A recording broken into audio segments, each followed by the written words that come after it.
Millennials are definitely being screwed. I certainly don't favor shutdowns.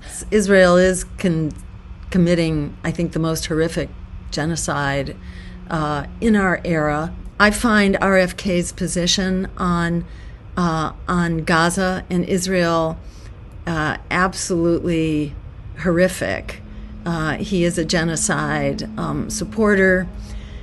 He's a Zionist on steroids. And as someone of Jewish background myself, I want to point the finger at AIPAC for basically inflaming anti-Semitism, for them to make the claim that it's anti-Semitic to oppose Israel. That's like saying it's anti-Semitic to oppose genocide. Everyone who voted for that bill that was passed 2 days ago that essentially commits, 1 million children to starvation, every one of them is a war criminal and should be held accountable, and at the very least needs to be removed from office as quickly as possible. Welcome to 24 for 24, an interview series where I ask presidential candidates 24 pressing questions regarding the 2024 election. Today, we are joined by Jill Stein. She's a Harvard-educated doctor turned environmental health advocate. Back in the 90s, Jill began connecting the dots between toxic exposures and illness, and she's not stopped since. She's helped combat environmental injustice and racism, as well as push for a cleaner, greener world.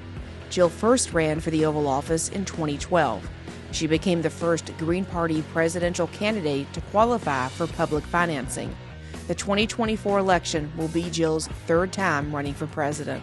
Her platform supports progressive ideas, like securing an economic Bill of Rights, as well as a Green New Deal. Jill takes a lot of criticism from the right and even more from the left, but she keeps fighting for what she believes. Stay tuned and find out why the White House should be green. So the first question is, I'm a millennial, and so the question I have is, are millennials just complainers, or is the wealth engine that boomers benefited from gone? Oh, I think there's no question about it. Millennials are definitely being screwed. There's a huge generational gap in just about everything, including income, jobs, access to housing, and above all, debt, student debt. And there are many causes of this, but, we have a political system where the rules get made by the big spenders, by bankers and billionaires. And the wealthy, the rich, are calling the shots, so the shots are working for the rich. And it's been a slow downhill course. If you look at, the economy, wealth and power, let's start with wealth. Wealth has been super concentrated over a matter of decades to where now 3 billionaires have as much wealth as half of the population. So there's an old saying that says we have a choice between vast concentrations of wealth or a democracy. In this country, we have super vast concentrations of wealth. So that's translated into huge political power as the major parties, the Democrats and Republicans, are really controlled by their big donors. And so you have the best democracy money can buy, which is no democracy at all. It's serving the very few at the top. And young people have really been taking it on the chin. Whatever indicator you're looking at, things are really, really tough for young people who've really been kind of grandfathered out of everything that works. And so, yes, life is tough. And so, how would my administration fix it?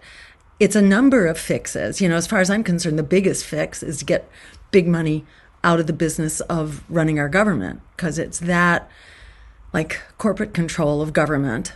It's this sold out, corrupted, legally corrupted government that is the overarching problem. We need to get money out of politics. We need to close the revolving door so that our politicians and our agencies are not controlled by the foxes who are currently running the chicken coop, whether you're looking at, the FDA or the FAA, where Boeing gets to call the shots on Boeing's regulations, where the Sackler family got to call the shots on opioids, and wrote, the regulations basically for opioids. They cashed in, made billions, but, we're left with this outrageous, drug problem, overdose problem, 100,000 people every year. Healthcare, it's like few people can afford it. Well, it's like 87 million who can't afford healthcare. We're paying twice as much as the next biggest payer globally, and yet our health outcomes and our health statistics are totally in the tank. So there are any number of reforms that are tested. Other countries have them. They work well. We need, in my view, we need an economic bill of rights. We need good living wages. We need a right to a job. We need free public higher education. We know that every dollar we put into higher education returns to the larger economy $7. We know that from the GI Bill. This is a terrific investment. As far as I'm concerned, we need to cancel student debt. We canceled, we bailed out the banks when they crashed the economy in 2008.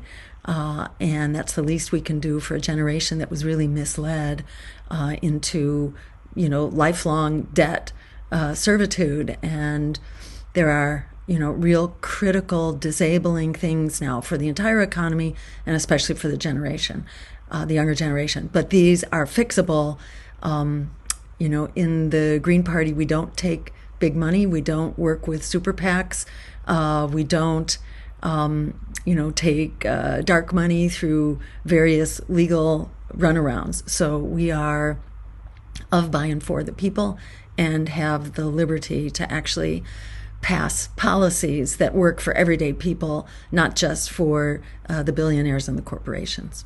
Okay, just to follow up on that a little bit, if you do become president, you're going to have the Republican and Democrat legislature. They're not going to want to do any of this because they've been running the show forever. Would you do this through executive order then? How would you get these people-driven ideas and concepts into law? Because they're not going to want to do anything you want. Yeah, exactly. So the plan, shall we say. First of all, I won't come to office without there being a very strong grassroots movement, which could elect not a majority of Congress, but there are many good candidates who are running who are also independent of this very corrupt system. So there would be allies. But beyond that, the name of the game is to our elected officials are supposed to represent us. They're supposed to represent their constituents. And right now they don't meet with their constituents. They don't hold town hall meetings. They are not open to dialogue and instruction, which is the way democracy is supposed to work. Our elected officials are supposed to represent us, not the big lobbyists and campaign donors. So, the president has the bully pulpit, and the president can help maintain that grassroots movement, which is essential so that we're going to be holding our elected officials accountable. And, there are a series of reforms that could change this, like closing the revolving door and getting big money out of the business of running our elections. But those require reforms. However, those reforms could be orchestrated, supported by a large grassroots movement. So I really see the role of president as being organizer-in-chief and advocate-in-chief, not for the lobbyists for a change, but for everyday people. So all of this would be a fight. And you're absolutely right that it's not like we get elected and the struggle is over. No, it's like we get elected and the struggle is just beginning. I'm a millennial, and a lot of us are really tired of seeing nepotism. Trump put his family all inside the administration. You see this top and down through politics, even business, but I'm tired of it. Would you pledge to not put any of your family or friends into your administration?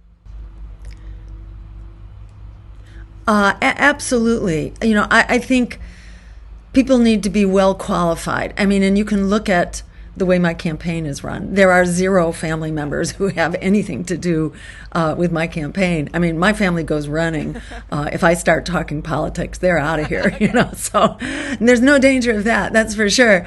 And, there are people that I know and who have been colleagues who are trusted, administrators and staff So it's not like knowing someone is a wipeout, that they can be considered, but they have to meet really strict criteria. And yeah, no, I share your concerns about that, and I see it all the time. Okay, glad to hear that. I interviewed 2 libertarians before you, and they kind of went around in circles, like, well, the most qualified, but they wouldn't say no family. So I'm glad to hear you say that. I love that answer. Yeah, good. Good. I mean, I'd say what you see is what you get, and there's nobody that has any relation, any family relation whatsoever who has anything to do with me or the politics that I work with. We'll move right along to a few COVID questions. So the first one is, do you support a constitutional amendment to prevent the government from mandating any vaccine? So, the constitutional amendment that we need, in my view, is to keep special interests out of the business of defining our policies, whether it's health policy, transportation policy, energy policy, the rest. The foxes should not be guarding the chicken coop, no matter what their position is. And as a medical doctor, I feel like it's science and community values that really have to drive health policy and public health policy, and the two go together. I don't think science exists in a vacuum, and public opinion needs to be informed and engaged, and it's always a complex interaction, and the science is changing constantly. So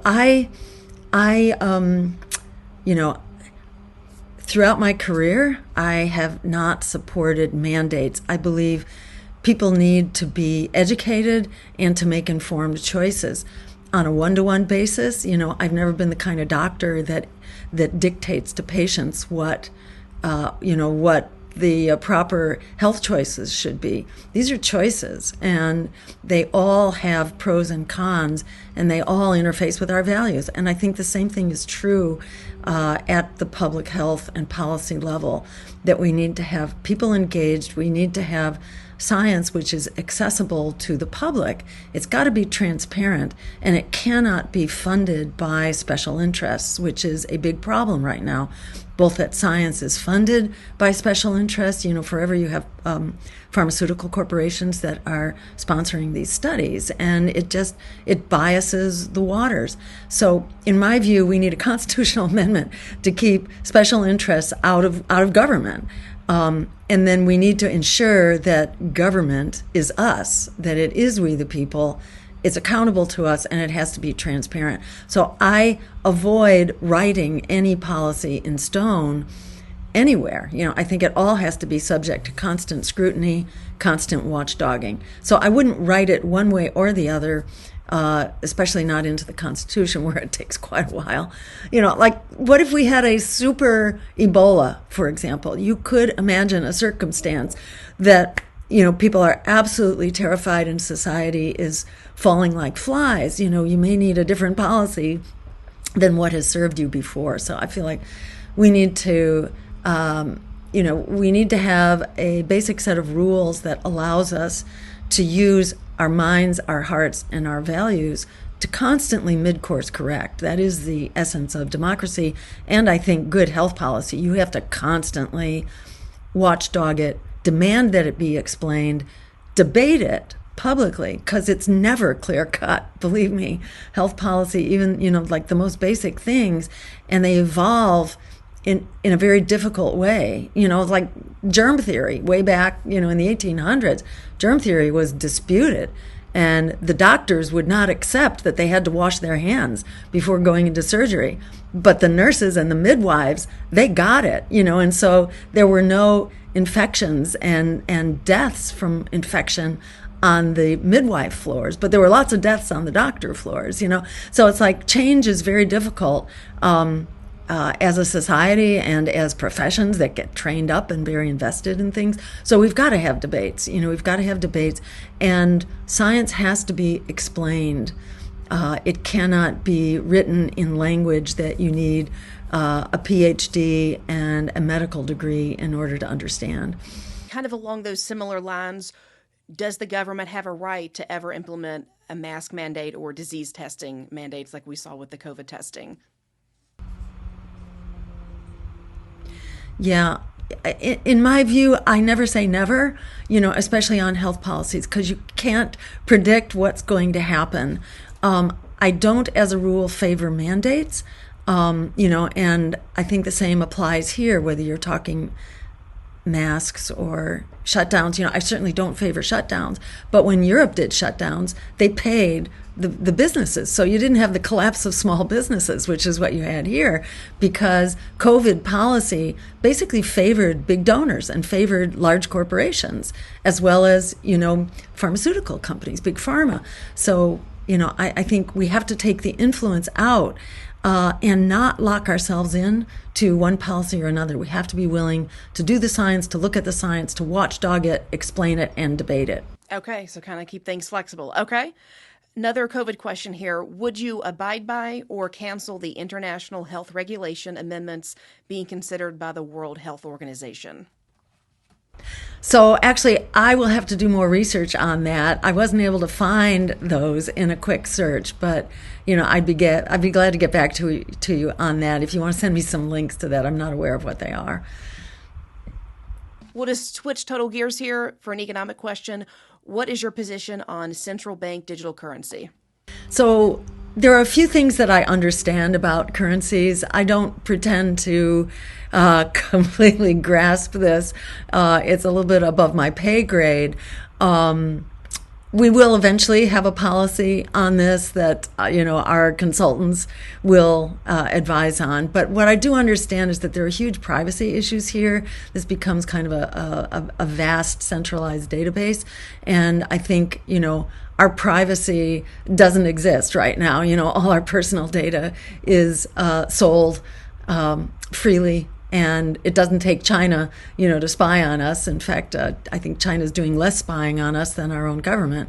And so that's one big impediment, in my view. I don't want to be part of a central database where government knows the details of how you're spending every last penny and all the rest. The other concern is that because of the blockchain process, it's extremely energy intensive. And as I understand this process for, I think it's, even just for Bitcoin, consumes as much more energy actually than many nations. And we would need to find a workaround on that. So I guess you'd say, from what I know currently, I don't feel good about it, but I'm open to, to further discussion and information. So, at this point of the interview, I like to ask a question that kind of challenges the party that you're running on. When I had the Libertarians on, I asked them why women reject libertarianism. A little bit different for the Green Party. I don't think it's considered to be like women aren't involved in it. So, for you, the question is, how do you get beyond the stereotype that the Green Party is just recycling old socialist or communist ideas? And in an article from FEE, it accuses the party of being, quote, just like a watermelon, green on the outside, red on the inside. What is your response to that? So first, what is FEE? Foundation for Economic, I don't have that whole, it's a more right-leaning foundation, okay. Yeah. Okay. All right. I just hear that a lot about Green Party. Because, it's funny when I'm out. Yeah, okay. The criticism I hear actually is that, you're just about the environment. You're just about the climate. Where are social issues? Where's racial justice? Where's LGBTQ justice? And to my mind, it's about an old stereotype. From where I sit, and I'm not fundamentally an ideological person. I'm a practical person. I'm a doctor. I think about what do we do and how do we get better from this, state of chronic and acute disease that we're living in. We're a very sick society. We have a sick healthcare system. Sickness, our economy is sick. It sort of applies across the board. So I'm kind of pragmatic thinking. And, what I hear out there is that people like they like the word socialist, especially young people who feel like they've been so screwed and that the world is being run by the economic elites. So, and polls would suggest that too, especially among younger people. But the view of socialism in general is becoming more and more favorable, actually. And if there's anything that's a drag on the Greens, it's this notion that we're just about the environment, and we're definitely not. We are, there are 4 pillars to the Green Party. There's ecological wisdom or sustainability, grassroots democracy, which means basically decentralized power to the people. The people need to engage their government. We are the government. It's nothing without us. We have to watchdog it, and we need to be in the driver's seat, not big, powerful economic and political elites. Peace and, anti-war, that, war is kind of the big ripoff that is constantly exploiting us and controlling our government. The military-industrial complex, as Dwight Eisenhower warned us, it's alive and well. It's here. The average household, by the way, spent $12,000 this year in the tax base to support the endless war machine and the Pentagon and its various abuses. So that is a major pillar. And then social and racial justice and gender justice, I would add. So, I think the mainstream media takes great pains not to cover Greens because we're considered a threat. We don't buy into the control by the elites. And so they're mostly all about smearing us in whatever way we can. And, but I'd encourage people to go to our website, Jill Stein 2024.com, and find out about it. Got a couple questions here on criminal justice system. What actions would you take to end the war on drugs? So the war on drugs is like a complete disaster, really initiated under the Nixon administration, who stated, actually, who was it? It was John Ehrlichman, the White House domestic advisor, who explained the purpose of the drug policy was to basically get back at the anti-war movement and at people of color that they perceived as not being their friends. So that's really what the drug wars were about, and to some extent, they still are about. But now the disaster of these drug policies, it hits hardest in communities of color, but it's all over the place. Almost 110,000 people last year died from overdoses. The war on drugs just fuels mass incarceration. Nonviolent drug use and sales, populates our jails, huge numbers. And this also fuels the cartels and the violence, especially south of the border, which then is fueling the migrant crisis. And that is one thing, by the way, that the president can do on day one, which is to begin legalizing drugs and ensuring that there are other modes of treatment. Drug use disorder, and it is a disorder, it needs to be treated as a mental health problem, and that way it can be successfully treated. Simply throwing people into jail, is by no means workable. So, and it just aggravates the problem, and people come out of jail and then their life is screwed, and then they resort to lives of crime again out of necessity. And, we have just a revolving door prison system, and we incarcerate more people than any other country on a percentage basis. So, yeah, absolutely. We need to end the war on drugs. We need to end prohibition. We need to implement safer use programs so that people are not dying like flies. And that means safer supply and safer consumption sites. We need addiction treatment and recovery, and we need to address what a disaster zone our economy is, because so many people don't have real options, and their view of life is one of, hopelessness. And polls show that young people in particular like half of young people consider their lives hopeless, consider the future hopeless. 1/4 of young people have considered doing harm to themselves because of the hopelessness of things. That's got to be addressed too. And that's what our broader economic policies are about, giving everyday people a fighting chance in the economy instead of just loading people up with debt, denying people health care, affordable housing, and all the rest. We need to fix the underlying drivers of the hopelessness and the extreme stress and the mental health crisis that our society has become. Okay, I want to kind of piggyback and go back to what you mentioned about incarceration, how we incarcerate more people than any other country in terms of sheer numbers and per capita. You mix in that about 80% of our SWAT raids are for drug-related crimes, and also consider that more than 180 people have been exonerated from death row. Taking this together, why is it the criminal justice system is broken and corrupt, and how would you go about fixing it from like a whole aspect altogether? Well, our criminal justice system became a whole lot more sick, dysfunctional, massive with the drug wars. And, we can go right back to Bill Clinton and Joe Biden even for those rules and that legislation. And, it also goes back to Richard Nixon and his war on drugs. So it's been a bipartisan affair. And again, I think it exemplifies how the predators really are running the show here and are defining policy that has created a very prosperous system of private incarceration. That's certainly part of the problem. Prison labor is used and abused within that system. There are all kinds of reasons why, you had this the dismantling of our whole mental health care system. And where did people go? They went into jail.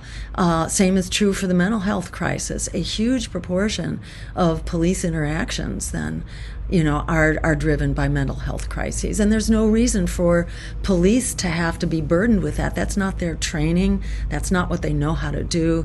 And we're seeing our in the same way that our national budget is consumed by militarism, half of it, half of the congressional budget is basically spent on the Pentagon and endless wars that make us less safe, not more safe. Well, in the same way that our national budget, in the same way that our national budget is consumed by global policing, our domestic budgets and our urban budgets, our cities, are also consumed. It's not unusual for a city to be spending half of its budget on, on policing and the system related to policing, jails, and so forth. And this isn't working. We keep spending more and more money on it, and it keeps getting worse and worse. So, in terms of why this has happened, in my view, this is part of the, the hijack of all of our systems of democracy that are, again, not serving we the people. And, especially the least fortunate, that is communities of color, really get caught in the target hairs here. So, for example, now homelessness is being criminalized too. And we see these laws being passed that, that make it a criminal offense if you're caught sleeping in a public place. Florida just passed this legislation. And, this is about basically criminalizing poverty. We have a society that criminalizes, everybody who's not kind of in the economic and political elite. And this is just another example of it. And this has to change. We need non-policing systems of community safety. We can prevent so many of the petty criminal problems by ensuring that people have a decent education and access to jobs. Lots of crime is poverty driven. By making sure that we have a mental health system and that we have health care for everyone as a human right. And under the system we propose, which is basically an improved Medicare for all system, it cuts out the red tape and the bureaucracy, and it makes sure that everybody has access to mental health care. as well as health care, which right now very few people have. It's extremely expensive. It's generally not covered or only for a very short period of time.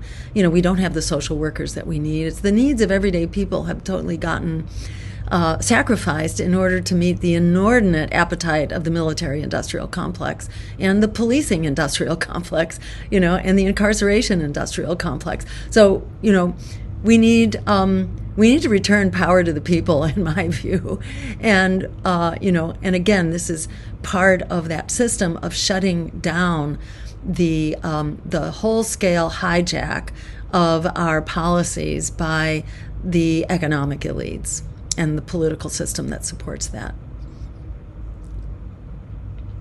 And I would just include in this just one quick add-on, which is that the private prison system has to go. Mixing prison and profit is just, it's a prescription for disaster. And, we have to end the use of private prisons for immigrants as well as for our jails and our prisons.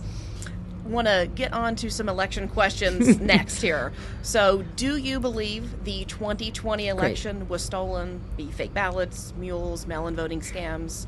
What's your opinion on that? So, I have not seen evidence, either in my own purview or reviewed by the courts, that validated any of those claims, actually. And there were so many different courts that were involved in this. It becomes a pretty compelling body of judgment and evidence. There are ways, however, I would say that our election system is very corrupted. This didn't start in 2020. This has been ongoing for a long time. It greatly increased with Citizens United when unlimited amounts of money could be thrown into the election, and basically the economic elites can buy their candidates, and then they can buy the campaigns and the political advertising to really create a very corrupted, propagandized system. So in that sense, I think elections are very subject to rigging. Right now you're looking at the Democrats. They just announced that they are engaging an army of lawyers so that they can basically use all kinds of trivia and dirty tricks, which they've been known to use, in order to throw their competitors off the ballot. This is absolutely outrageous. This is a complete violation of basic principles of democracy, and it is jaw-dropping that they're actually saying this out loud. They don't even get that this is shameful, that they've announced that they are out to smear. They say, highlight the unsavory aspects of their competitors' characters, aka propaganda and smear campaigns, and that they are trying to complicate our ballot access battles. And let me give an example of how they complicate it. This was well demonstrated in 2020 when the DNC tried to throw a Green Senate candidate off the ballot in North Carolina. And they undertook a campaign of deception. They talk about the Russians interfering in elections. Well, this is like interference on steroids, where they were calling people who signed the ballot petition for Matt Howe, the Senate candidate, to get on the ballot. They were calling them and impersonating the Green Party, saying that they were the Green Party and that they wanted to get, they decided Matt Howe shouldn't run and wanted to get him off the ballot. Well, they just happened to call the co-chair of the North Carolina Green Party, Tony Andege, who had the presence of mind to start recording the call. So that call is actually in the public domain. You can hear them hemming and hawing, pretending to be the Green Party when he challenges them and says, no, you're not the Green Party. We're not doing anything like that. And this is like typical of the dirty tricks that they run. So, hold on to your hat. We're about to see the real democracy interference that gets so much lip service. There's no greater perpetrator of election interference than our major parties. Well, speaking of major parties and trying to push people off the ballot, my next question is about RFK. He left the Democratic Party. He's running independent now. What is your opinion of him? We've not really seen a third-party candidate get that much pull probably since Ross Perot. What do you think about his campaign, his platform? Do you think he'll just dwindle out? He's so controversial of a figure. I think it's good for the pot to be stirred. And I think that's what democracy is about. You have people running that you may not like and whose policies you may not like. But I believe the American people have the right to that choice. But the American people also have a right to the First Amendment, which means not only our free speech, it's also freedom of the press. We need a press that's not hijacked by big financial interests so that we actually can hear.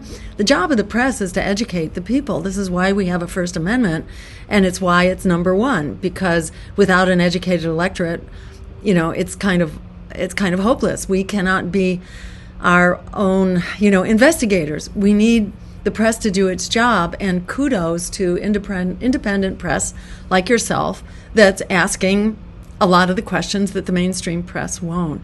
And in my view, we need to break up the press monopolies. We need to, as of about 10 years ago, it was like 6 major corporations that controlled 90% of the print media.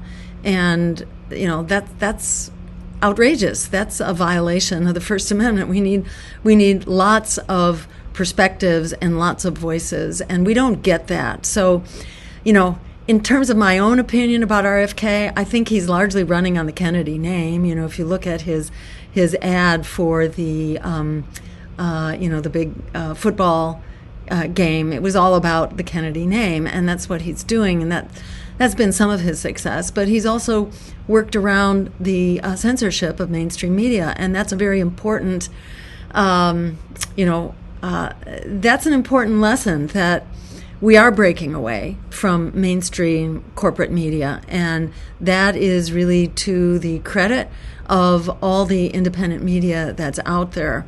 I find RFK's position on Gaza and Israel absolutely horrific. He is a genocide supporter. He's a Zionist on steroids.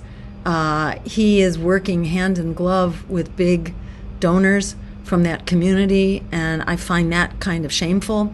He talks about getting money out of politics, but he's up to his eyeballs in it, and is working with a super PAC, which is supposed to be conducting his ballot access drive, which is questionable in and of itself. But that super PAC violates his claims that he believes in getting big money out of politics, So he exemplifies the watch what I say, not what I do.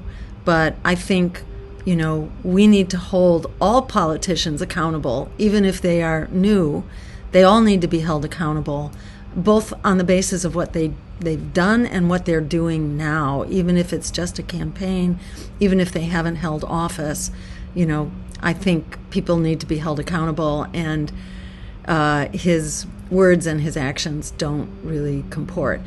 To my mind, that doesn't mean take him off the ballot. That means, we all need to be subject to scrutiny. The next question I have here is about January 6th. I'm going to read it because it's kind of a loaded question. Protesters from January 6th have received a combined total of nearly 850 years worth of prison sentences. Individuals like Zach Reel, Joe Biggs, Stuart Rhodes, and Enrique Otario received the longest sentences, ranging from 15 to 22 years. Those are longer than the 4 people who got term sentences at the Nuremberg trials. So my question for you is, why should they serve longer sentences than actual Nazis? And as president, would you commute or not, if not completely pardon all nonviolent January 6th protesters? That's kind of a loaded question there. Yeah, I guess I would have to look more carefully at their actual charges. When I look at January 6th, it was dangerous. People broke laws. They should be held accountable for breaking laws. But whether the sentences were reasonable, I would have to dive more into the weeds than I have done. In the big scheme, I see a lot around January 6th as being blown up for political reasons. Not that it was a harmless event, it was a serious and problematic event. But I really see the two sides as extremely polarized, and it's like you're damned if you do and you're damned if you don't. And to my mind, that just really underscores why we need a civil conversation, why we need to get money out of politics again, because we've got these two very polarized sides that, it's like communications have completely broken down. And it seems to me that you really have to develop the basis for a more human conversation, and it's really hard to begin the conversation right there, which is where things are, extremely polarized and, kind of hopeless. I don't see one side prevailing over the other, but in my view, we have to begin having a conversation that's outside of the box, and that it's not, well, Democrats think this and Republicans think this, and we're going to go to war with each other over that.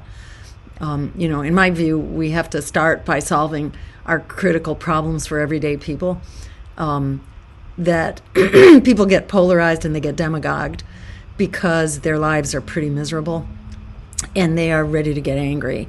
This was the point of view that Bernie Sanders also gave voice to, which is that if you want to sort of take the neo-fascism out of America, you got to start addressing the unmet needs of everyday working people. And that's kind of where my focus is, because I feel like punishing one side or the other doesn't get us there. It just gets us into further polarization and violence, and that we've got to really start by addressing the needs of everyday working people.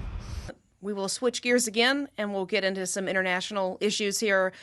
Is funding Ukraine or Israel's wars in America's national security interest? And then, kind of as a caveat to that, is Israel committing genocide? You briefly touched on that a minute ago, so just kind of flesh that out some more.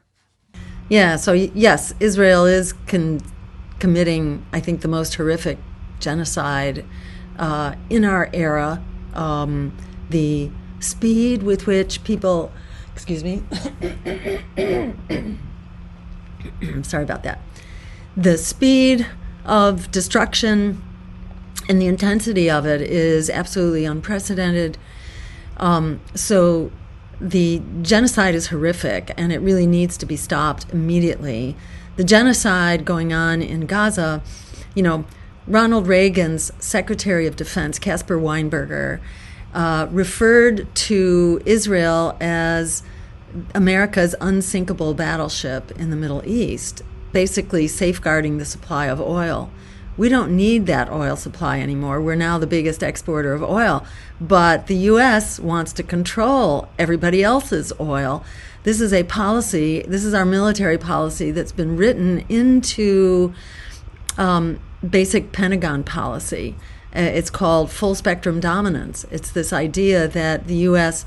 should be the dominant player, the dominant military force, the dominant economic force, and that we should dominate all spheres, whether it's cyberspace, outer space, the surface of the sea, under the sea, the battlefield.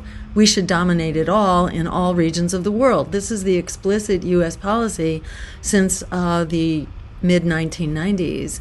And, it's a deadly policy, and it's no longer appropriate for today's world. We were top dog coming out of the Second World War, when the other industrialized nations were basically bombed to smithereens. So their economies were destroyed. We emerged as the dominant player from the Second World War, militarily and economically. And we're not in that position anymore.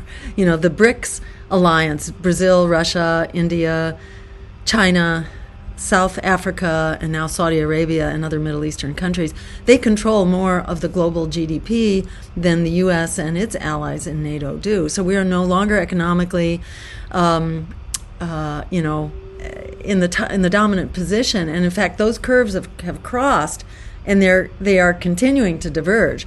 So it's been a while in coming. This didn't just happen overnight. This is a very well-established trend.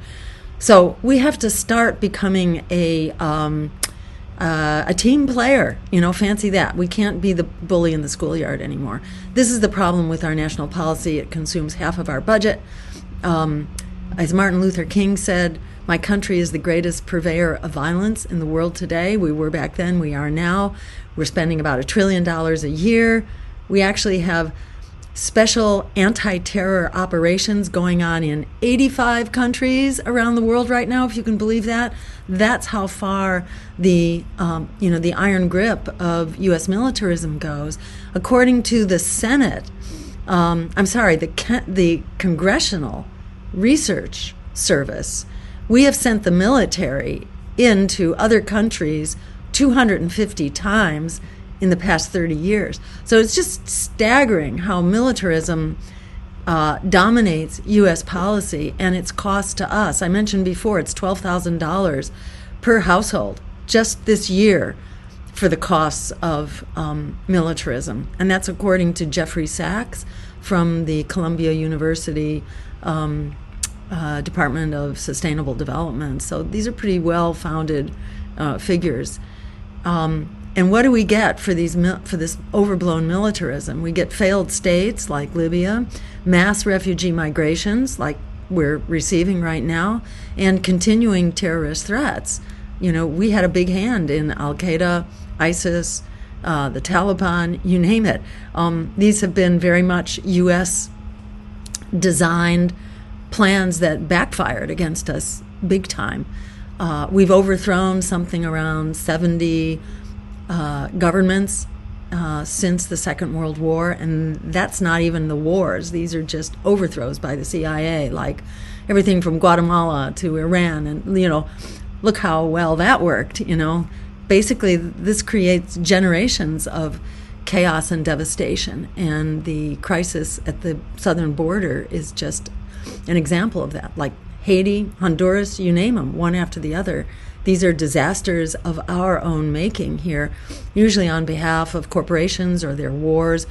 Overthrowing Iran, Iran's democratically elected government back in the 1950s was all about preventing them from basically having sovereignty over their own oil supply. That's why we overthrew Iran and installed the Shah, who was a vicious dictator that then gave way to the Iranian Revolution.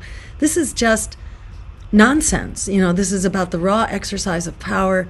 It doesn't serve any purpose except to keep the military-industrial complex, fat and happy and in the position of calling the shots. This is why we really need a peaceful revolution so that we can have a government that serves the people's interests. Because right now, our foreign policy, and this applies to Ukraine as well, foreign policy is serving the special interests, and it is not serving the American people. It's impoverishing us by the cost, and it is endangering us because these crises, all in the age of nuclear weapons, we're all in the in the crosshairs here of nuclear weapons. Using them anywhere basically puts us all at risk because, as you know, nuclear weapons create what's called nuclear winter. They kick up so much debris in these very powerful explosions in the mushroom clouds. Debris is being kicked up into the upper atmosphere where it doesn't come down. You can't rain it down. It stays there for years, and actually for decades, and massively depresses food production. So we all starve, and just one nuclear submarine worth of nuclear weapons, which is about 4,000 Hiroshima bombs, is the equivalent of a nuclear submarine. That much firepower is enough to put us into substantial nuclear winter and kill off what might be a third, might be half, might be more of the entire global population, which means basically the end of civilization as we know it.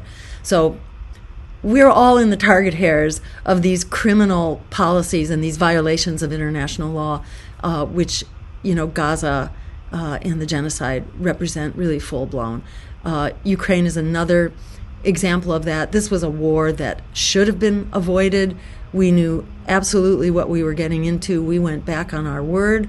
Our word was not to expand NATO 1 inch to the east of Germany. At the time, Germany was reunified after the Second World War, and what Russia wanted, it was very clear and explicit. Russia wanted Ukraine to be neutral. That's what they wanted, nothing more than that. They wanted neutrality, like Austria coming out of the Second World War. And the U.S. absolutely refused to negotiate, refused to accede to that point. And within 2 or 3 months after Russia invaded, in order to stop the placement of nuclear-compatible missiles all along its border. That's basically what that complaint was about. We did the same thing when Russia was placing nuclear missiles in Cuba. We launched the aircraft that could drop the nuclear bombs. But fortunately, we had leaders with the good sense to negotiate. And they did. Khrushchev and Kennedy negotiated against the advice of each of their foreign policy teams. We had independent-minded leaders who were capable of acting on behalf of humanity. Right now, we don't. We have kind of idiots who are taking their marching orders from the military-industrial complex. And I'll say Russia was prepared to negotiate. It was the U.S. that kept refusing. And even when negotiations were taking place under the auspices of Turkey. This was in like March and April of 2022. There were very successful negotiations that were close to being completed when the U.S. and the U.K. went in and instructed Ukraine that they had to, Zelensky, that he had to pull out. So we have created this road to hell. But it's hell mainly for the Ukrainians, who are paying to the teeth here, essentially losing a generation, 100,000s of people who've been wiped out. And they're losing. They're continuing to lose. And still the U.S. is trying to goad them on. It's really horrific. This is not a good use of our taxpayer dollars. This is not a good use of Ukrainian lives. And it's absolutely outrageous that they are being used here essentially for a political battle on behalf of the U.S. It's really criminal, and it should all come to a screeching halt immediately, and it will. Under our administration, we would bring both of these wars to an immediate end and to negotiated solutions, which is, right back where we should have been at the start. And one other thing to add. Great. I'll add just one more thing, which is that international law needs to rule the day here. And international law says that what Israel is doing is absolutely outrageous, from home demolitions to ethnic cleansing to the use of food as a weapon to the targeting of civilians. I mean, everything that Israel is doing it basically is a violation of international law.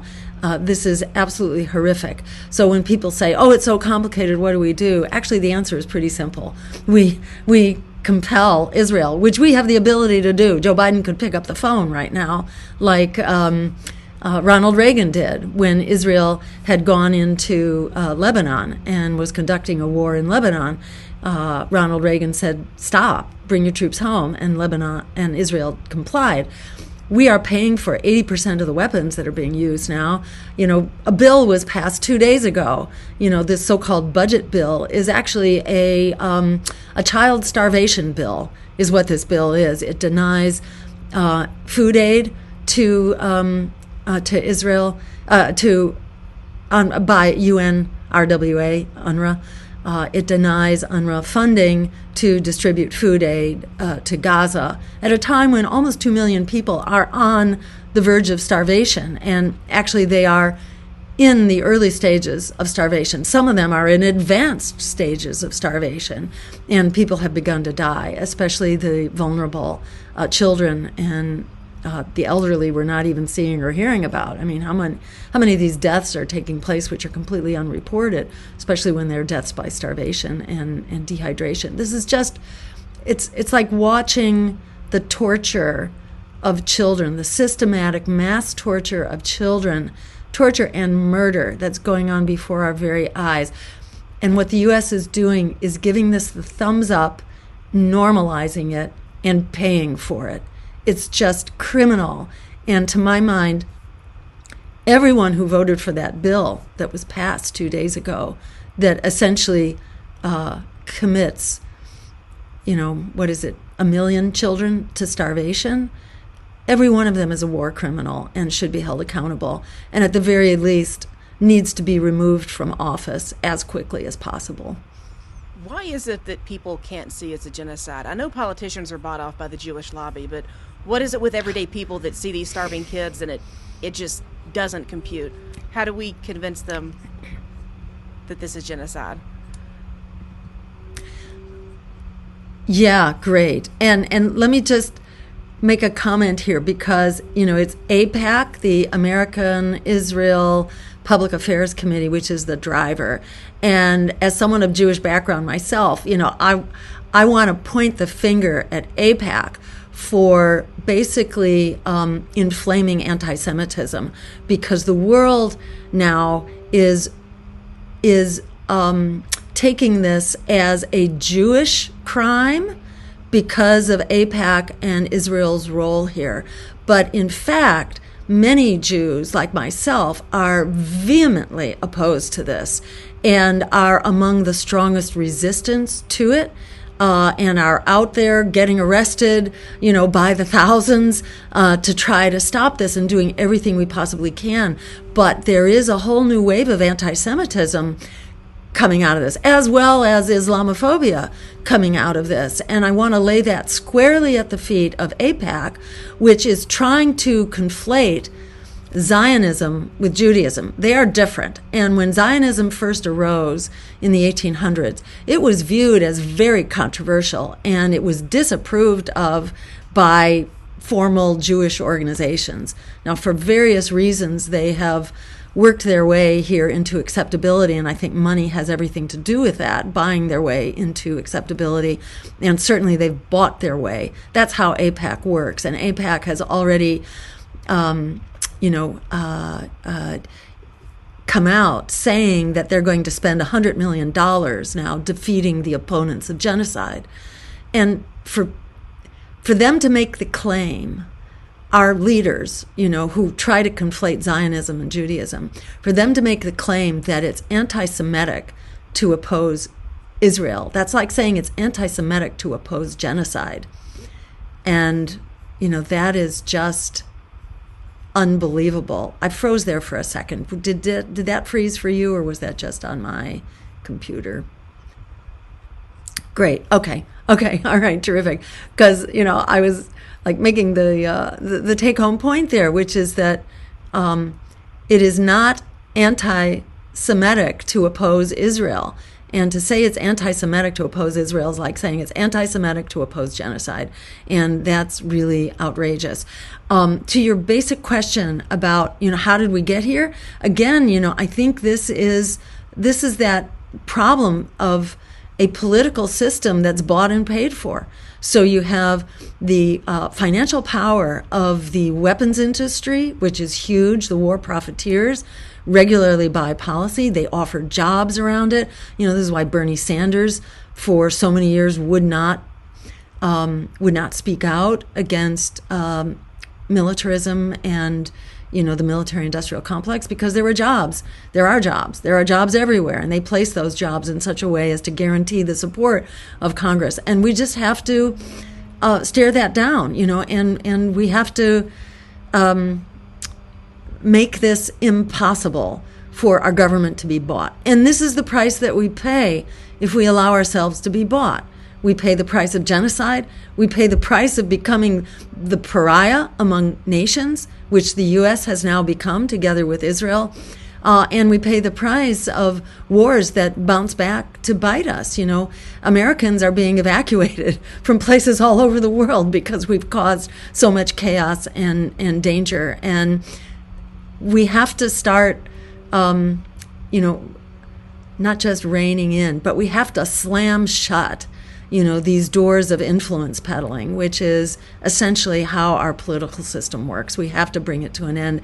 And the president, does, even when Congress appropriates money for weapons, the president says when those weapons move. So the president can begin to shut them down immediately, both to Ukraine and to Israel.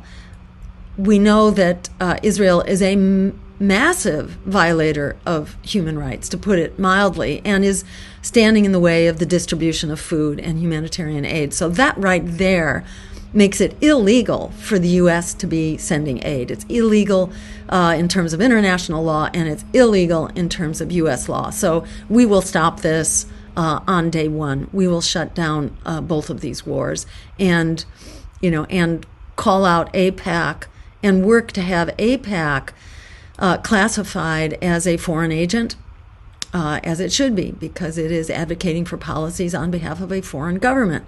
It's for Israel. And actually, John F. Kennedy was about to so classify the predecessor of AIPAC just before he was assassinated, unfortunately. So this is fixable. And I would add finally that to stop the genocide, we not only need to stop the weapons, we also need to implement a policy of boycott, divestment, and sanctions. This has been proposed at the UN level. We need to get behind that because this has to be shut down immediately. Why is it, though, that just everyday people can't see this genocide? I'll put content on my platform or talk to people in everyday life, and I always wonder, I know politicians are bought off, that they're corrupt, but how can some other person not see kids dying? Is there just a problem in this country? People are callous? Or I don't understand everyday people not seeing it. Yeah. I mean, I think it's a tribute to the power of propaganda. The same thing was true in Germany, during the Holocaust, that genocides typically piggyback on long-standing propaganda that dehumanizes the victim. There are many conditions that usually come together to create genocide, and there's now a whole area of study, called genocide studies. And having read some of these, they're really interesting to see sort of what's the system behind this that enables a genocide to take place. And one of them is systematic, long-standing dehumanization. Same thing, inside of Israel, where people have been miseducated really for generations. And I was listening to a historian named Ilan Pape, who is one of the Israeli historians who began to examine declassified top secret information about what actually happened at the founding of the State of Israel. And he was one of the first historians that began to really blow the whistle on Zionism as a violation of human rights from the get-go. But one of the points he was making is that he himself was observing how Jewish children in Israel were being propagandized and how their textbooks were written, and how kibbutzes were being built on homes and villages that had just been destroyed that belonged to Palestinians, and they were living 3 miles from the border, but educated not to think about the people on the other side of the border as being human beings. So, again, it speaks to the importance of a free press as a source of education, as a source of watchdogging what's actually going on, so that we can be an informed electorate and not get sucked into things like supporting genocide. But I do find that, over the course of the last 10 years even, there's been really a profound re-education here in the American public. And in as much as we've been very, propagandized into believing that Israel can do no evil, see no evil, hear no evil, people have really begun to rethink that in a very big way. And it does seem like, the numbers, to look at polls, are just growing, the numbers who do see this as a genocide. And it may take more education and discussion, but it does seem to be doing the job. Okay, it's frustrating. I get so sick of people not seeing the genocide, but I guess that's just the country we live in. It is hard. We will move on to and the very biased. No, go ahead.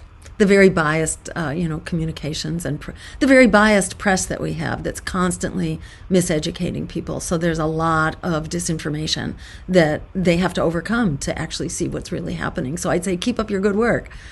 Okay, thanks. We'll kind of move on maybe to something a little lighter. you've made it over halfway through. These next questions are going to be a little bit kind of all over the place. So I want to start with parental rights. Does the government or the parents have the ultimate control over a child? And if it's the parents, isn't banning gender-affirming surgeries a violation of their parental rights? I basically agree with that. And I think this will be one of those questions that I answer in a lightning round fashion, so we can get through these. But yes, at the end of the day, it is, except in very extraordinary, abusive and dangerous situations, parents are, the guardians properly of their children. And in such a personal and subjective decision like involving the health of the child, I think, and especially where the medical profession is in agreement here, that this is between the child and their parents and their healthcare provider. This is not where government should be introducing its heavy hand into this process. Okay, fast and quick. I like it.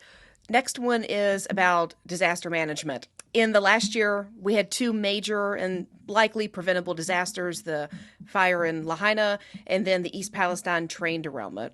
Both of those catastrophes have triggered a lot of Americans into thinking something nefarious was going on, some conspiracy theories. So to you, I ask, was something nefarious going on in those instances? And then what would be a Green Party president's disaster response? What would that look like to those incidents? Yeah, so I would say there's something nefarious going on in that there were very misguided policies behind this. I don't see those events as particular conspiracies themselves, but I think there were very wrong-headed policies. So in Maui, there are issues about land use and water and and even electrical wires and things like that were, huge problems. And this didn't come out of nowhere. Wildfires have been a problem in Hawaii. And, there have been huge, problems in environmental protection in Hawaii and in land use. So, yeah, a lot of misguided policy. And the failure to respond to the emergency and to really support that community and their recovery and so on is also, I think, extremely nefarious and reflects, again, the bias towards, the economic elites. In East Palestine, the nefarious problem was that the workers wanted to address the safety issues. They are so overworked right now. There are two railroad workers who are now responsible for safety on a 2 or 3 mile long train. This is commonplace. And they have no predictable time off. They're constantly on call and being called in. And, they're exhausted. They're overworked. They are working under unsafe conditions where they can't possibly guarantee the safety of the train. And thanks to Joe Biden and the Democrats, as well as the Republicans, but the Democrats who claim to be the friend of the working person, to their shame, they prevented the workers from striking, which is a basic right of working people. When push comes to shove, they have the right to put their jobs at risk, and to strike for really critical conditions. They were going on strike here over these safety concerns. And they were forced to accept a contract they had already voted to reject, including by our supposed labor president, Joe Biden. And so to my mind, that was very nefarious. And then the EPA has been bought off to not see the problem and to basically help cover up the ongoing public health disaster and these extremely dangerous chemicals, which in my view should never be passing through a community. They should not be putting everyday communities at risk by putting these extremely dangerous chemicals in large quantities on trains that are going very close to our communities. So there are all kinds of ways where very nefarious policies were in force and still are in force. And these trains are still derailing. There are several derailments per day, and it's just kind of a matter of Russian roulette when the next derailment involves really toxic chemicals in large quantities. But the EPA has collaborated and has played a very shameful role here, again, because of the power of big money to buy off our agencies that should be protecting us, not the profits of powerful corporations. And again, a disaster needs to be declared for East Palestine. They are still in a state of disaster. Many of them cannot go home to their homes. Some of their homes are extraordinarily polluted. Many of the independent press who goes there to cover it gets sick just from walking through that community. And there's very good documentation that extremely toxic chemicals like dioxins are still very prevalent in particular areas. It's not the whole thing, but people need to be protected. And there needs to be a presumption of caution. We should be protecting lives until it's proven safe. And East Palestine should be treated like other, poisoned communities like Love Canal, or I think it's Times Beach, where there were just disasters of very toxic chemicals, and people were evacuated, and their destroyed homes were basically paid for by the government or the corporations so that people aren't destroyed. Their health is being destroyed, and their property has been destroyed, and their financial security. Many of these people now are totally impoverished and are dependent on handouts. It's really horrific that the corporation is being protected. Norfolk Southern here is being protected, not the people. They need to be given all the benefits of precaution and safety and protection instead of allowing themselves to, be really sick and at risk for very serious lifelong and terminal disease. It's about electromagnetic pulse attacks. How would you prepare for one, and then how would you kind of maybe put America back together if one did occur? Yeah, so again, this is a very interesting problem that I am not well informed about. So, this is a legitimate problem, and it needs to be addressed and assessed. We can't just put our heads in the sand. And I think it requires a certain kind of infrastructure in order to protect our civilization that really depends on electricity more and more. So we will need to take some steps. If this is a realistic problem, and at first blush, it sounds like this is plausible. So we need to look at it. But I think there's also a role here for international treaties, because we can't protect ourselves from nuclear war. There was a time we thought, you just duck and cover. Well, that's been proven false. Now we know that going down into your bomb shelter isn't going to do it either, both because your bomb shelter will be blown to smithereens, but because you're going to emerge into a world where there is no food. And has permanent nuclear winter. So there are things we can't protect ourselves from, and there is a role here for international treaties, which again is why we need to be team players here and not just the bully in the schoolyard. We need to be able to bring back our nuclear treaties, and in fact there is a treaty which is now supported worldwide, the Nuclear Ban Treaty, which would make nuclear weapons a thing of the past. They are actually all illegal now in terms of international law. And we all need to comply with that. And we should be in the business of supporting all of these treaties. We've been in the business of leading the charge on tearing them apart. We need treaties, and electromagnetic pulse weapons may also be something, very much in that category, that we're going to just have to have treaties which are, subject to scrutiny and inspections, and ensure that this is not a real threat to our everyday lives and our future. Okay, perfect. Next one is about pardons. Will you pardon Julian Assange, Ross Albright, Edward Snowden, and or Donald Trump on day one if elected?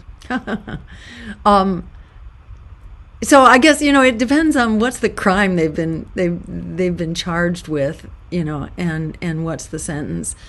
Julian Assange, of course. I mean, he exposed the criminal wrongdoings of the powerful, which is why he's in jail. It should be those criminals, those war criminals and those corrupt politicians who should be in jail, not Julian Assange. He would be released on day one. Absolutely. Same for Edward Snowden. Ross Ulbricht, I don't know the details, but it sure doesn't sound like he deserves a life sentence for an online, drug sales. That sounds like a really harsh, kind of punitive, needlessly punitive, politicized sentence. And, I'd say the same for Donald Trump. What's he guilty of? But, we have lots of U.S. presidents out there who are guilty of war crimes that, in my view, are absolutely every bit as serious as Donald Trump's, financial crimes, for sure. So, I'd say let's see what he's convicted of and what kind of sentence he gets. I have my doubts that he's going to be convicted. It's just, it would be so inflammatory, and so further polarizing. I'm doubtful that he will be convicted, but I could be wrong. What do I know? So we'll see. Does the deep state exist? Who is it, and how would you eliminate it? Yeah, I mean, the deep state is sort of a combination of government and top-level finance and industry. It's basically the state that can govern without scrutiny, without accountability, and it's our security agencies, so-called, for sure, and others related to the military-industrial complex. And it's people who, in particular, stay in government. I think of, what's her name? Virginia, I'm forgetting her last name, who's been like in charge of Ukraine for one administration after another. She just rotates through. She's in the State Department. Her name will come to me in a moment. But, she was just retired, which I think is great. Victoria because, Nuland? She's been a major driver. Yeah, yes, okay. Yes, thank you, Victoria Nuland, yes. Yeah, it's been great to see her go. But, I think of her as part of the deep state, just sort of deciding herself who the rulers of Ukraine were going to be, that, she decided one guy should be out and another guy should be in. This was after the revolution, the coup, shall we say, the coup in which she and the U.S. had a big hand in overthrowing the democratically elected government of Ukraine. Corrupt, yes, but, so is the current government of Ukraine, corrupt government doesn't give the U.S. the right to overthrow it. At any rate, yeah, so the deep state, how do we eliminate it? This is a big question. And it's not simple. It's not a quick fix, and I don't think it's a soundbite either. But, I think we have to watchdog it, hold it accountable, again, get money out of politics and close the revolving door. Those seem to be sort of the general principles of approaching the deep state, but it's going to be very hard. Next, when does life begin, and what's your stance on abortion? Okay, so I think that, a woman has a right to her reproductive destiny, and, I think when life begins is a very slippery slope. But, we know that fetal viability is somewhere around, 24 weeks. And there are actually very few abortions that take place getting towards fetal viability. Most are done within 12 to 16 weeks. So it's usually only in the case of the life of the mother that there's need for an abortion getting towards fetal viability. So, in my view, women and men and, and their healthcare providers need to, decide their individual reproductive health decisions. It's not something that the government should be dictating. Next is about the size of government. What's your philosophy on that? Should it be shrunk? Should it grow? Should it be big? Small government, big government? Where do you kind of fall on that spectrum? So the Green Party supports decentralized democracy. So the closer government is to us, the better. The less kind of bureaucracy there is in between government and the people, the better. But that's sort of a general principle. But to that, you have to add, what is the track record of various programs? So a program like Medicare, actually, people are pretty happy with their Medicare. Less so as it becomes more and more privatized.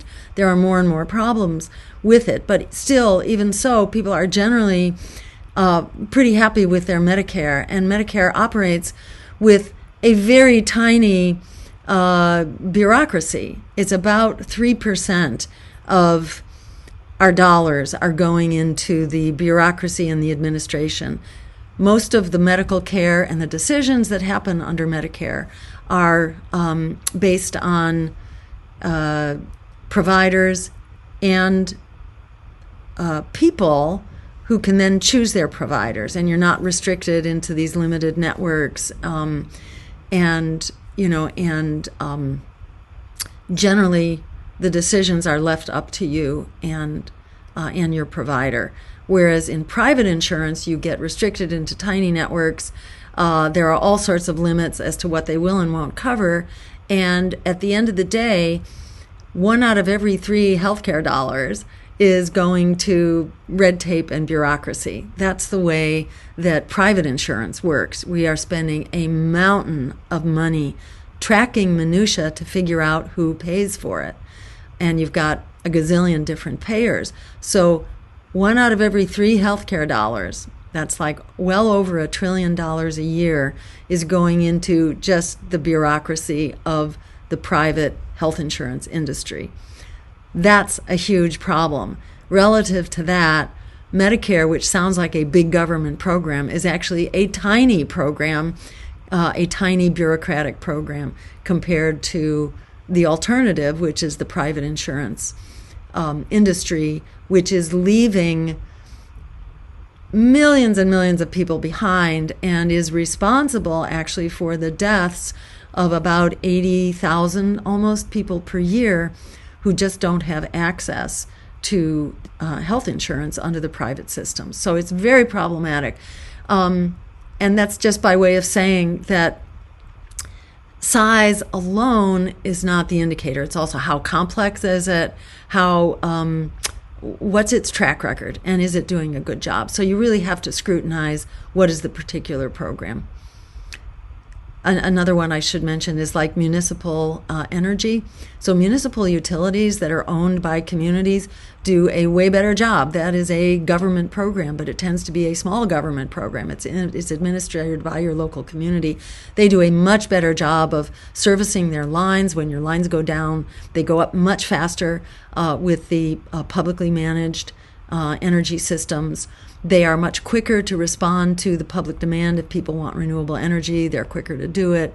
And it's cheaper. It's all around. It's cheaper too. So you really have to look at the particular program. It's not a question of whether it's publicly owned, governmental versus private. You really have to look at the details of the program. Next one is how would you solve the border crisis, and what would you do with those that have already come into the country?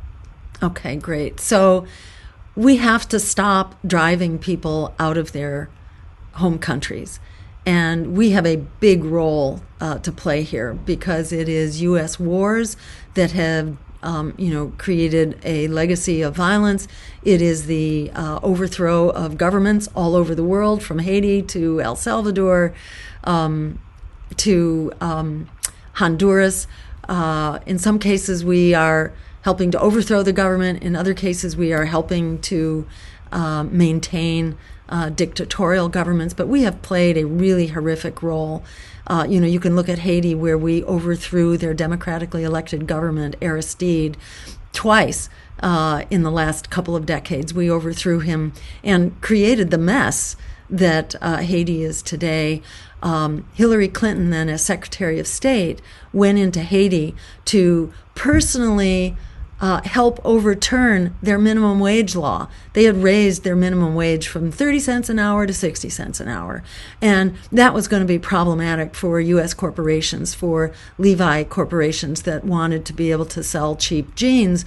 So Hillary Clinton went in at the service of big corporations and her corporate donors as Secretary of State and overthrew that. That she could do that because we, as the U.S., together with France, had overthrown Aristide and their democratically elected government. So that's what's driving Haitian immigrants, in a nutshell. It's the incredible poverty that they're living with, as well as the mess of their government and the violence that has resulted from just a whole series of overthrows. For centuries, actually, Haiti has been purposefully destabilized by the West, including France, of course.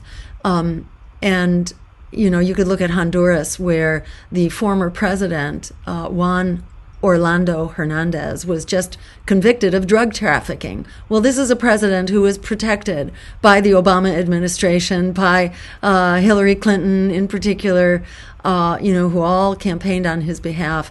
And this is just one of many. This is why we are producing, a parade of desperate refugees. So, number one, we have to stop overthrowing governments. We have to help stabilize governments, not overturn them. We have to support true democracies, not the rule of U.S. corporations and the military. We also need to stabilize climate change, and we've been the chief historic offender here. We need to get our own climate under control and stop undermining global agreements to get climate under control, because it is, climate destabilization. It's floods, it's mudslides, it's horrific storms and drought that are also now pushing millions of people to migrate around the world and to seek refuge. And then our war on drugs also, creates the power of the drug cartels. And by supporting legalization, both in this country and south of the border, instead of the war on drugs, we have been the impetus for making drugs illegal and creating the violent culture that surrounds drugs. So there are many drivers here of the migrant crisis. To fix the migrant crisis, above all, we have to shut down the spigot of violence and destabilization and climate change that we have created. And then, in addition, we need to provide the lawyers and the administrators and the supportive services at the border so that we're not criminalizing refugees that we've created. Instead, we are ensuring that people are not coming in with a criminal record or fleeing persecution or a record of violence. We need to be able to do the paperwork and to give people their papers to be in the country. We need to process people humanely and quickly, and then provide the means for them to work. Because when we're doing that, migrants are a huge boon to any economy, the U.S. economy, as well as local and state economies. They bring tax returns to the state. And on net balance, it's been shown over and over again that migrants are actually a net positive to the economy. They're not a drain, but they should not be brought in without papers and without the without the permission to go ahead and start working and becoming productive members of society, which is why they are coming here in the first place, to flee the disasters that we have created and then becoming helpful, contributing members of society. So we need to fix this on both ends. Let's stop forcing migrations, and then let's properly and humanely process people when they're here so that they can escape the disastrous conditions that we created, and they can become contributing, valued members of their communities all over. This is the responsibility of the federal government. This should not be imposed on cities or states to deal with themselves. we can fix this. For the cost of the border wall, which doesn't solve any problem, it only actually aggravates them. It causes more deaths, and it's devastating to the environment as well. Instead of building this horrific, wasteful border wall that people can be lifted over or, climb over or dig under, instead of that, we should be using those resources to provide the proper civil society and migration supports to properly and speedily process them. When it comes to crime, if you ask the left, they act like there's not really a crime problem. You look to the right, they make you think you walk outside, you're going to get shot, and there's this crime wave across the country. How do you see it when you look at crime in this country? Is it high, is it low? And then what would be your policing strategy if it is high? Great. So my understanding, and this is from actually FBI figures, that since COVID, there's been a dramatic reduction in crime rates. So it's actually in the process of going down, and it's way lower than it was when it was peaking, which was, I don't know, the 70s or the 80s, something like that. But in general, they've been going down. There was a spike during COVID, and now they're going down again. And in my view, policing has a role to play here, but not the role that we give it. We should not be spending half of our municipal budgets on policing and forcing police to deal with homelessness, mental health issues, drug issues, substance use disorder issues. That's not the role of police. They don't do it well. It's not fair to them. It just generates more violence, and we're seeing the numbers of police killings going up by the year, which is, again, a reflection that our policing is not working for anybody here. So we know how to prevent crime. I mean, so much crime is about poverty. These are, in many cases, these are petty crimes of necessity, stealing food or, basic materials, cars, etc. That can be put to bed. And, we know that we need to provide good schools, and the quality of education should be brought up to a common level across the board. And that, again, is a role of the federal government, that school budgets should not depend on how expensive your housing is, because that guarantees you're going to have a vicious cycle here, that poor communities are going to have bad schools. So the federal government needs to play a role in ensuring that every child has a good, solid education. We need to basically eliminate poverty, and we know how to do that. Poverty is dangerous, and poverty is deadly. It's the fourth leading cause of death in this country, and it is a major driver. People who live in hopeless communities will resort to lives of crime when they don't have other options. So this is fixable, and instead of, what is it? It's hundreds of billions of dollars. It's a huge amount of money. I do have that figure here somewhere, which I will try to drag out. But we are spending a huge amount of money.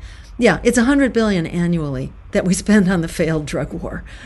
How outrageous is that? So these dollars can be spent far more productively treating these problems, and especially preventing them, by ensuring that we have a basic economic bill of rights, that we have affordable housing that's accessible to people, that people have a right to a job, which the public on the whole supports.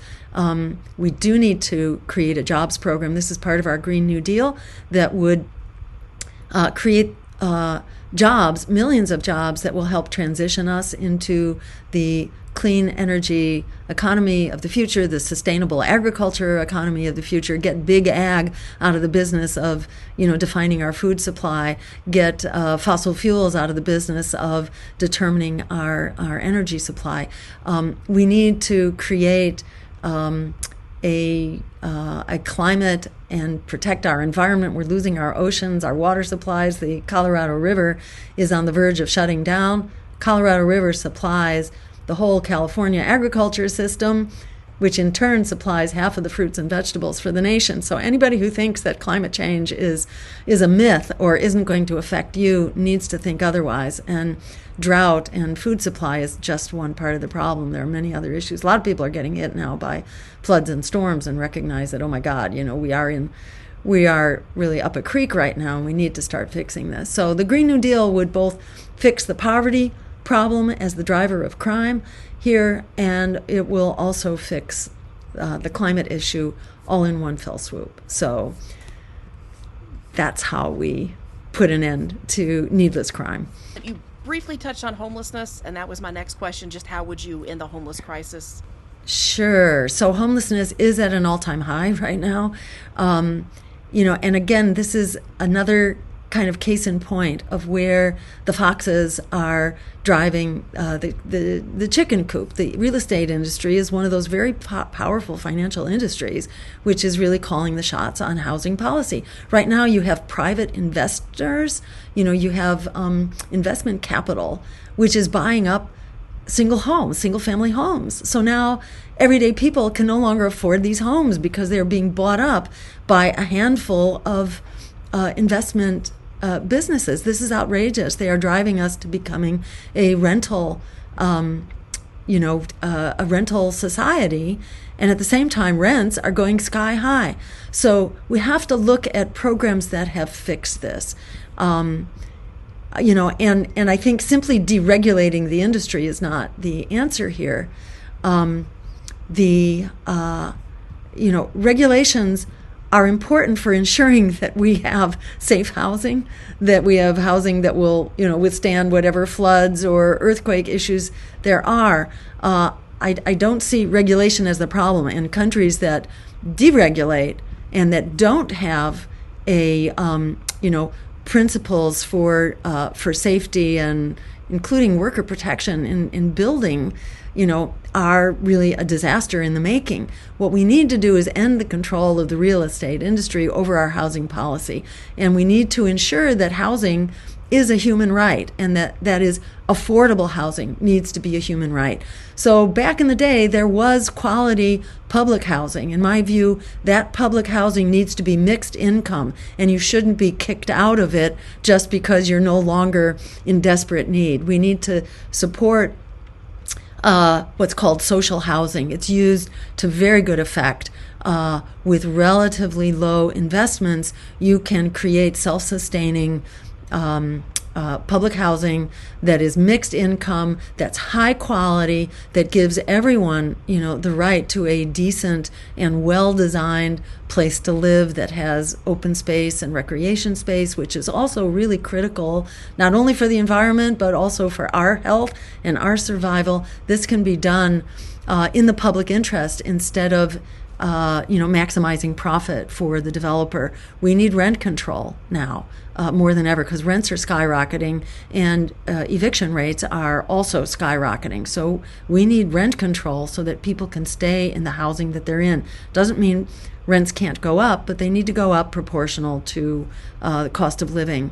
And, in the meantime, we also need a tenant bill of rights so that people cannot be evicted without just cause, because right now that's just happening all over the place, and people are getting evicted so that the rents can be raised. So it's really a desperate situation for everyday people right now, and simply building more housing, which is going to build then to the market at high cost, at extremely high interest rates, that alone is not going to do it. We need to use solutions that are going to work for everyday people, not just for the real estate industry and investors. That can no longer be the basis for housing policy. We are in a state of emergency right now.